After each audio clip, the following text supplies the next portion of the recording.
Mesdames, Messieurs, vous faites bien de toujours nous préférer pour vous informer au menu de l'actualité de ce jeudi 7 mars de l'an 2024. Motion de grève annoncée dans le secteur de l'éducation. Le mouvement prend effet ce jeudi sur toute l'étendue du territoire national pendant 24 heures.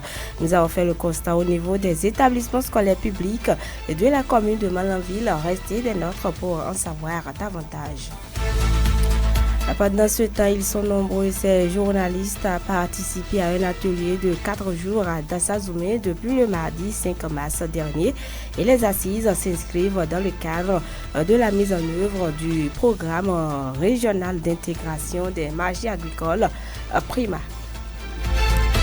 Et puis, réunis en conclave hebdomadaire, les membres du gouvernement ont pris plusieurs décisions, et ceci sous la houlette du chef de l'État, Patrice Talon. Les précisions sont à suivre avec le porte-parole du gouvernement, Wilfried Léandre Roubedi. Mesdames et messieurs, vous suivez également d'autres nouvelles au plan local et international, sans oublier à la boucle la revue de presse nationale de Lukman Oucheo. Sota Midi Magazine, le point de l'actualité de la journée sur ta radio. Sota FM, c'est maintenant et tout de suite. Comme annoncé, la motion de grève déposée par la Fédération des syndicats de l'éducation nationale prend effet ce jour 7 mars 2024 pour une durée de 24 heures. Du constat fait sur le terrain par une équipe de la radio Sota FM, les activités pédagogiques n'ont pas connu de perturbations qui peuvent découler du mouvement de grève des enseignants. Au collège d'enseignement général de Wolo, ici à Malanville, aucun enseignant n'a observé la grève. Une confirmation à nous donner par Pierre Damien Nayon, directeur du CG Wolo. Ici au CG Wolo, cette grève ne s'observe pas. Tous mes professeurs sont en classe, les élèves sont tous là et ils sont en train de suivre. Encore que nous sommes à quelques jours de la première série des devoirs surveillés du second semestre. Ils sont tous en classe et tout va bien quand même. Il n'y a pas de souci ici à se faire. Lorsque la grève n'est pas observée, ça profite aux apprenants. Au niveau des enseignants, ils n'ont pas le choix parce qu'on est là pour construire tous le pays. Ne pas observer une motion de grève n'est pas aussi une bonne chose. Toutefois, on a des yeux regardants, on fait l'effort pour faire avec. Les premiers devoirs du second semestre étant prévus pour le lundi 11 mars prochain, les cours se déroulent sans anicroche. Une occasion pour Pierre Damien Nagnon, directeur du CG Wolo, de prodiguer un conseil aux apprenants ainsi qu'aux parents. Extrait de ses propos. Actuellement, ce sont les révisions qui se poursuivent dans les classes. Les enfants sont là, tout va quand même bien dans les classes. Ils se préparent, les derniers réglages sont en train d'être faits pour que les enfants ne soient pas surpris. Encore que c'est des épreuves communales, il faudrait que les professeurs arrivent à atteindre le niveau retenu pour la proposition des épreuves, pour pas que les enfants aillent faire quatre figures dans les classes le jour-là. Les apprenants, je les exhorte tous à suivre attentivement ce qui se passe actuellement dans les classes. Il faut arriver à la maison, qui s'adonnent aussi aux révisions, qui reprennent tout ce qui est fait et pour que le jour-là, ils puissent se tirer d'affaire. Aux parents, je leur demande de veiller sur les enfants. Et les parents le savoir, c'est la période la plus chaude de Malanville. Il faut qu'ils veillent sur les enfants, que de bons conseils leur soient prodigués, qu'ils apprennent bien, révisent bien, qu'ils ne restent pas trop en éveil à apprendre les leçons. C'est pas aussi bon pour leur santé. Et là, chacun va pouvoir quand même tirer son épingle du jeu. Du collège d'enseignement général de Wolo, passant par celui de la commune de Malanville et au niveau des écoles primaires publiques sillonnées, le constat est le même. Aucun mouvement de grève n'a été observé et c'est un sentiment de satisfaction pour Seydou Faroukou Sinana, directeur du CGE Malanville, qui s'est prononcé à notre micro en ces termes. Ils ont compris le message, ils ont compris mon message parce que quand ils ont déposé la motion sur ma table, j'ai vu, j'ai compris, j'ai fait mon travail en tant que chef d'établissement. Je leur ai donné des conseils et beaucoup ont compris. Ils sont tous là à 100% et tous les enseignants, en tout cas dans mon CG ici, au CG 1 Malanville, sont tous venus au cours. Il n'y a pas de grève, personne n'a grévé et c'est ce qu'on souhaite. Un directeur ne peut jamais demander à ses enseignants d'aller en grève. Je dois jouer mon rôle. Nous avons des instructions pour faire le point des des grévistes. Comme personne ne s'est absenté, c'est une joie, ça veut dire que j'ai réussi. En tout cas, tout s'est bien passé chez nous. Il n'y a pas de grévistes au CG1 Malanville. Dans cet établissement scolaire, l'heure est à l'organisation des travaux dirigés. Et selon le directeur, après la composition des premiers devoirs du second semestre, le lundi 11 mars prochain, les candidats aux différents examens doivent également affronter les épreuves des examens blancs départementaux prévus pour les jours à venir. Seydou Faroukou Sinana qu'on écoute. Depuis mercredi, les tirs vont démarrer et vont continuer jusqu'à la fin de la semaine. Parce que nous avons bientôt les examens blancs qui se pointent à l'horizon. Dans 2 semaines, il y aura les examens blancs. Donc nous sommes en train de préparer les examens blancs parce que j'aimerais avoir le premier de l'algorithme dans mon établissement par rapport à ces examens blancs de BPC et de bac. C'est une initiative du bureau APE. La mairie nous a également promis nous appuyer à partir du mois d'avril. Donc on attend de voir. On espère parce que toi qui tends la main, tu dois toujours espérer. On espère toujours. Oui, mais cette fois-ci, c'est un peu sérieux parce qu'ils nous ont déjà envoyé un message sur lequel on voit les montants attribués à chaque collège. Donc ça veut dire que c'est déjà un bon signe que les choses vont bien se passer. Et dans le rang des élèves, l'on note également un sentiment de joie du fait de la non-observance du mouvement de grève par les enseignants. Nous vous proposons ici un extrait des propos de Ibrahim Khalidou, responsable des apprenants du CG1 Malanville. En ce jeudi 7 mars 2024, le mouvement de grève annoncé, on a remarqué que ça n'a pas tenu, je ne sais pas pourquoi. Et en tant que premier responsable de l'établissement, j'ai un sentiment de joie parce que c'est une chance pour nous de faire le coup. Puisque les devoirs s'annoncent déjà, donc si les profs grévaient, ça allait agir sur nous. Parce que la plupart des professeurs n'ont pas fait leur révision, c'est prévu pour aujourd'hui. Donc s'ils faisaient grève, c'est quelque chose qui allait agir sur nos notes même pour les devoirs prochains.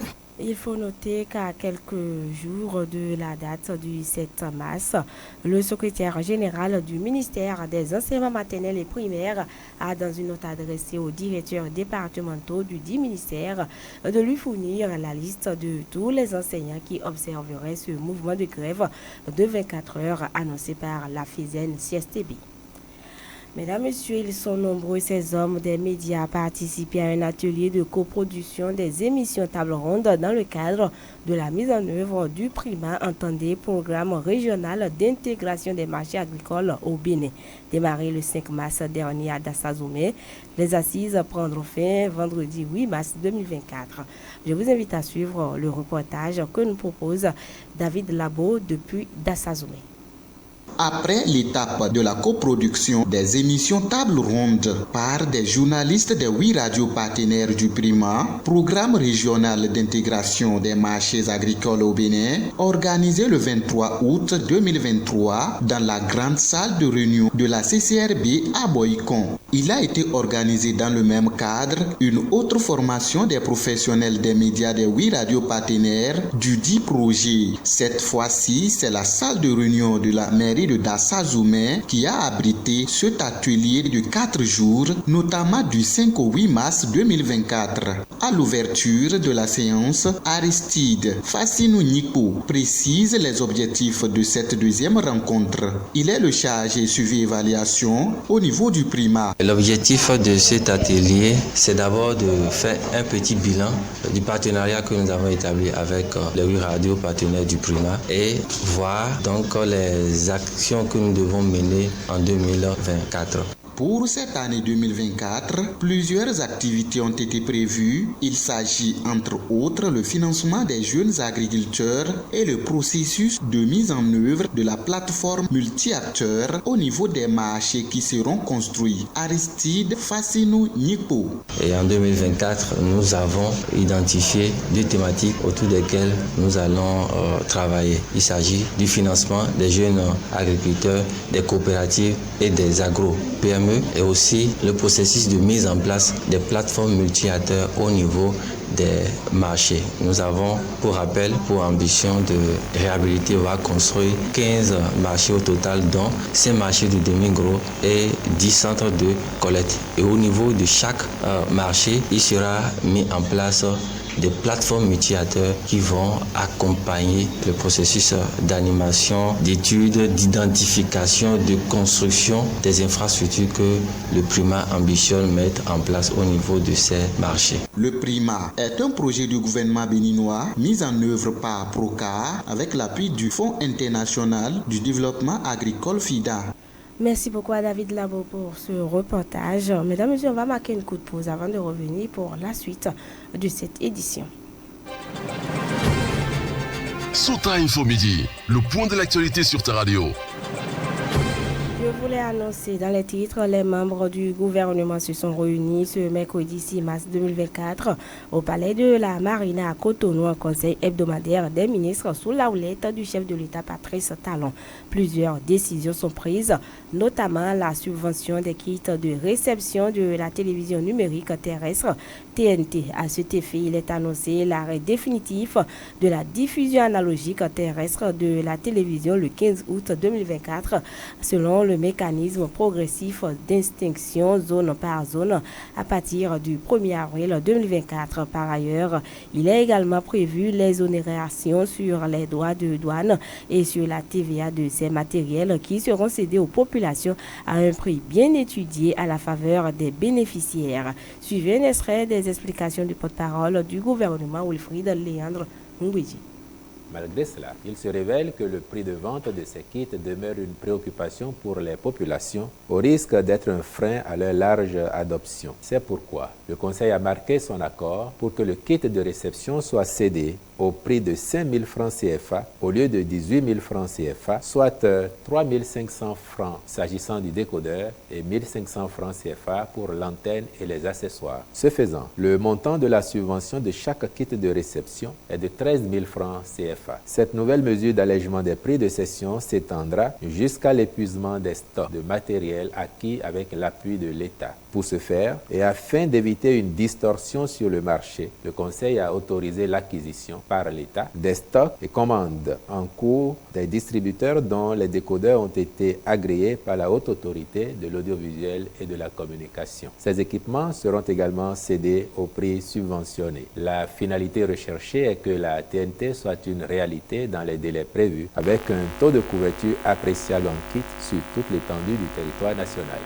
Plusieurs missions de chirurgie cardiaque sont réalisées au Centre national hospitalier universitaire Ulbert Koutoukoumaga de Cotonou de 2021 à 2023 où le gouvernement du président Patrice Talon a subventionné à hauteur de plusieurs millions de francs CFA. Précision avec Wilfried Léandre Ngouidji. 12 missions se sont déroulées et ont permis de prendre en charge 105 patients, dont 100 ont été opérés à cœur ouvert et 5 à cœur fermé. Le tout pour un montant total de 1 455 98 382 francs CFA entièrement pris en charge par l'État, avec des coûts allant, suivant les cas, de 6 millions à près de 20 millions de francs CFA, soit un coût moyen unitaire de 13 858 080 francs CFA. Celui-ci est moins élevé que le coût moyen des évacuations sanitaires pour la même intervention en Europe, qui est de 16 636 618 francs CFA, pour des résultats quasi similaires, compte non tenu des frais de voyage, de séjour et d'autres coûts de logistique. Au terme de cette phase de mise en œuvre du pôle d'excellence, il ressort que la demande de chirurgie cardiaque est réelle dans notre pays. Tous les 2 mois, en effet, il est diagnostiqué une dizaine environ de cas nécessitant la chirurgie cardiaque, d'où l'importance de développer et de renforcer cette offre de soins. C'est pour cette raison que le Conseil s'est montré favorable à la poursuite de ces missions, avec un accent particulier sur le transfert de compétences au personnel local de santé, qui pourra bénéficier par ailleurs de stages de formation pratique en Europe. L'objectif visé est le renforcement des capacités des professionnels du domaine qui, à terme, prendront le relais dans la réalisation des interventions de chirurgie cardiaque sur place et assureront pleinement le fonctionnement du service de cette spécialité qui sera ouvert au Bénin sans assistance externe. Autre information dans ce 13h, il s'observe de jour en jour un phénomène sur nos axes routiers. Plusieurs objets tels que des briques, des feuilles d'arbres ou même des bois servent de panneaux de signalisation pour les camions en panne et stationnés sur la route. Une fois dépannés, les conducteurs ne prennent plus le soin de dégager ces objets qui encombrent les axes et constituent parfois une source d'accident pour les usagers de la route. Sur la question, nous avons recueilli la réaction de citoyens malenvillois. Suivez plutôt. Quand tu en prends et tu as mis les feux, parce que si c'est triangle que tu as mis, après là, tu n'en vas pas laisser le triangle. C'est comme ça aussi, si tu as mis les feux, bien les cailloux, après le dépannage, tu peux dégager ça de la chaussée, tu peux laisser le passage. Bien vrai ça. Parce que si c'était un caillou qui est là, et tu n'as pas vu, tu prends un caillou là, il y a 3 jours, surtout la nuit, si le pneu est éclaté, ça cause d'accident. Ou bien c'est les feux que tu as mis, et tu as trouvé ça brusquement, ça cause d'accident. Surtout, on doit faire ce nécessaire, tu as fini de dépanner, il faut dégager ça. Ça, on voit que celui qui n'a pas fait ça, il a chauffé la voie. Les chauffeurs qui font ça, ils ne dégagent pas, on les permet de pardonner, d'être conscient à propre utilisation. C'est pas toi seul que sur la voie, pas toi seul, il y a beaucoup. Il y a les piétons, il y a les motos. Si tous les groupes porteurs, attention, c'est eux-mêmes qui ne font pas les siens là en règlement. Et c'est eux qui pensent sur le milieu de la société. C'est eux, sur les gros porteurs. Sinon, petit véhicule, s'il voit qu'il est sur le société, il peut pousser ça à dégager. Mais le gros porteur là, vraiment, on prend le contrôle. Surtout les sécurité là, les policiers républicains, quand ils voient ça là, ils n'ont qu'à mettre accent sur ça. Parce que ça, c'est causé accident et on a perdu l'un de nos passants. Et c'est à cause de ça. Parce que là, on prend les gros porteurs, surtout les gros porteurs.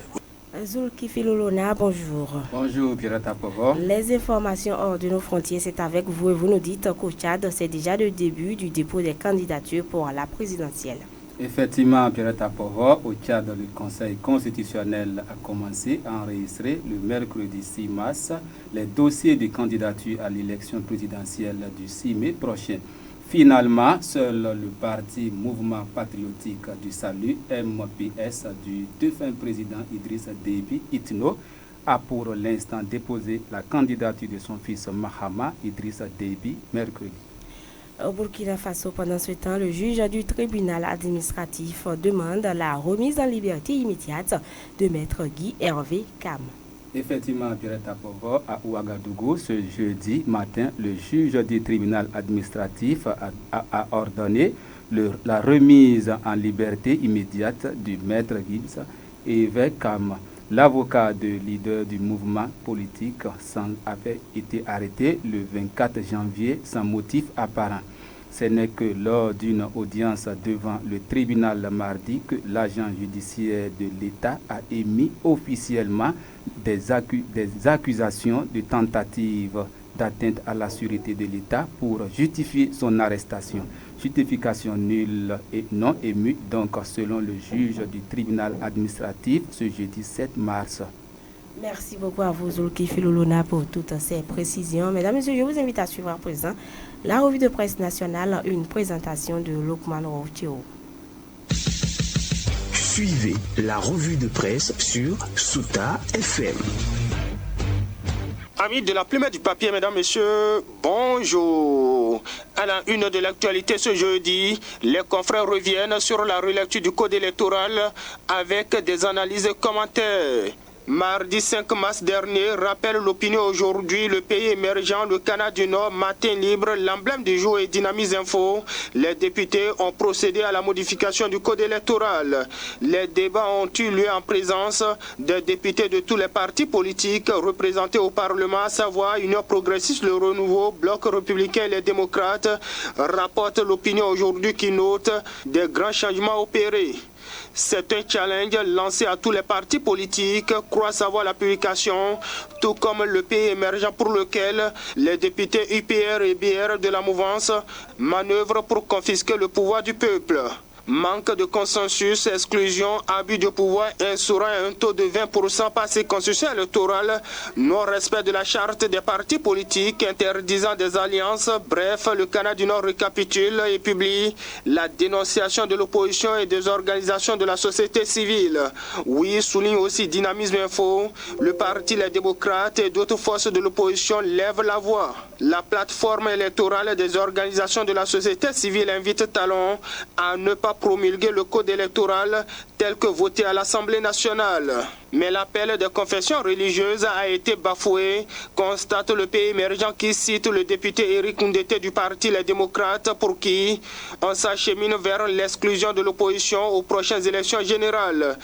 Alors la Cour Sosa pour sauver la démocratie béninoise interroge le Canada du Nord. Oui, semble répondre en manchette Dynamise Info. Seule la Cour constitutionnelle pour arrêter l'esprit de vengeance des députés de la mouvance. Après le rejet de la révision de la Constitution qui met à l'eau le plan de régler des comptes avec l'opposition, le journal fait constater que c'est visiblement le moyen trouvé pour prendre la vengeance sur les parlementaires du parti Les Démocrates qui, estiment le Canada, ont joué un rôle prépondérant dans le non-aboutissement de la proposition de loi de Hassan Seibou.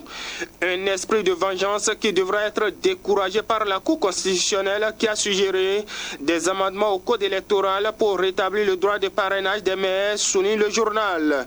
Alors Sosa fera-t-il comme Djogbenou, s'interroge Matin Libre qui pense qu'avec le vote de ce code électoral, un État parti se profile au Bénin. Le Canada du Nord n'en dit pas le contraire lorsqu'il se demande si c'est un retour au parti unique au Bénin.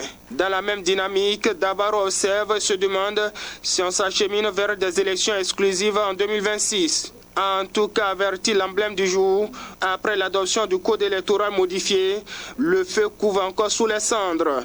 Pendant ce temps, dans le reste, à l'éducation, la Fédération des syndicats de l'éducation nationale maintient la grève dès ce jour, informe l'emblème du jour. La grève de 24 heures dans les 3 heures de l'enseignement au Bénin reprend d'Abarou, école, collège et université publique fermée ce jour. C'est pour la bonne santé de l'école béninoise, justifie l'Alliance pour la patrie qui, d'après le Grand Regard, appuie la FESEN CSCB dans sa grève. C'est une grève d'avertissement qu'observe la FESEN CSCB, indique Dynamise Info. Sans commentaire, voilà mesdames, messieurs, ainsi va l'essentiel de l'actualité, tel que traité par les publications ce jeudi. Fin de cette revue. Merci de m'avoir suivi. À demain. C'était la revue de presse sur Sota FM.